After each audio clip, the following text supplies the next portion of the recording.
I'm Professor Karen Shelby, and I teach art history in the Fine and Performing Arts Department. And I'm Michele Jubin. I'm a graduate teaching fellow at Baruch, and I also teach art history in the Fine and Performing Arts Department. One of the things we realized moving forward into fall semester of 2011 is that due to class increases, we now, in art history, teach our survey classes. The classes range anywhere between 95 to 105 students, which makes it physically difficult to take our students to the art museums in New York City, which is a mandatory part of our curricula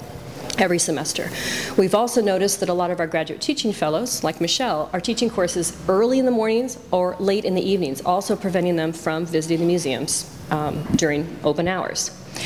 So we wanted to be able to create a project that brought the museums to our students. So we received a grant to create these films at each museum, some of the major museums in New York City, the Metropolitan Museum of Art, the Guggenheim, but also smaller museums like the Jubin Museum of Art, so students can engage with the museums prior to a visit, and then also engage with the museums as an assessment tool after an individual visit. I'll be using some of these videos in class next spring, and the museum visit that our students do, the response paper that they will do, will be in conjunction with the videos that we'll have of all these major museum sites. So before they go, I'll be able to show them the museum space, and if I'm not able to take students who are coming to me in the evening, then they'll know about the museum beforehand, and I'll be able to orient them to the space before they actually go and see the galleries themselves. One of the ways that we use the museum in art history courses, specifically survey courses, is we assign students to go to the museum to look at specific works of art, to analyze them in what we call formal terms, the visual elements of the works of art.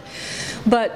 we also are really interested in engaging them with how the museums use space and organization to convey knowledge. And so that's one of the things that is lost when we send the students alone to the museums. They can still go and do the formal analysis paper, but they're unable to kind of fully appreciate the space of the museum unless we are there to instruct them and walk them through. Since we are unable to do that, that is one of the ways that we're going to be able to bring that museum experience, kind of these silent lectures, as it were, and these videos of the spaces through the museums to our students. So through using technology, through having videos in the classroom, we're able to move the museum space or the museum visit from purely being a formal response paper that we're not necessarily able to help our students engage with on site, to being a response paper that thinks about the art historical elements of the objects that they face, but also the space itself through cultural, social and political terms in terms of what the museum space means in the city as part of its urban fabric. In terms of the technology that we'll be using, we're going to be working with HD video and then streaming that online through our pedagogical website.